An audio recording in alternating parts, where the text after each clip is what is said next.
Salah satu alasan Indonesia didapuk presidensi G20 karena dinilai mampu mengendalikan ekonomi di saat pandemi. Respon cepat pemerintah dalam mengendalikan lonjakan kasus varian Delta pada awal triwulan 3 2021 dapat memperkuat kembali momentum pemulihan ekonomi nasional. Pulihnya kepercayaan masyarakat secara cepat dalam melakukan aktivitas ekonomi menjadikan momentum pemulihan di sisi demand dan supply tetap terjaga. Yang dipegang oleh Jokowi memacu Indonesia harus menjadi teladan bagi dunia. Ada 3 agenda restrukturisasi dunia dalam upaya mengakhiri masa pandemi, digitalisasi, dan memasarkan energi yang lebih ramah lingkungan. Sementara itu, untuk pemanfaatan energi yang lebih ramah lingkungan atau biasa disebut dengan energi baru terbarukan atau EBT, wacananya sudah berlangsung sejak 2010. Meski masih minim untuk dilakukan, tetapi arah dan komitmen Presiden Jokowi sudah terlihat. Salah satunya, Indonesia telah merintis pembangunan industri baterai yang bekerja sama dengan LG Energy Solution Ltd di bidang industri sel baterai kendaraan listrik yang bernilai 9,8 miliar US dollar atau setara dengan 138 triliun rupiah. Namun, Indonesia masih amat bergantung pada energi fosil.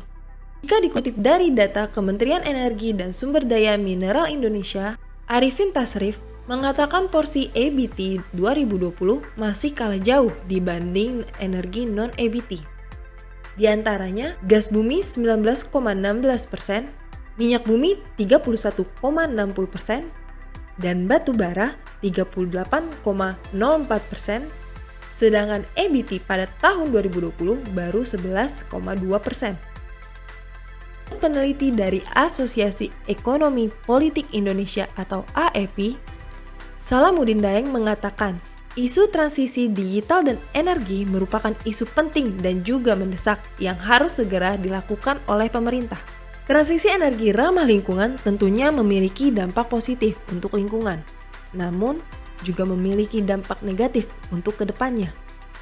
Jika Indonesia beralih dari energi BBM ke listrik, diduga tarif listrik mengalami kenaikan yang signifikan.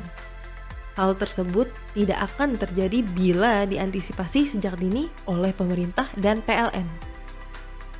Ia juga menilai hal itu pasti merugikan bagi PLN jika kedepannya tidak mengantisipasi transisi energi paling murah yaitu PLTA yang tidak memakai bahan bakar fosil dan hanya bermodal bendungan.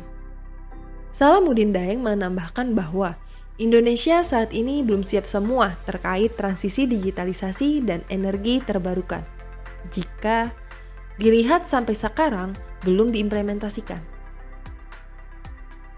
Jadi, bagaimana kalau menurut Sobat Baca? Apakah Indonesia sudah siap untuk transisi energi dari non-EBT ke EBT?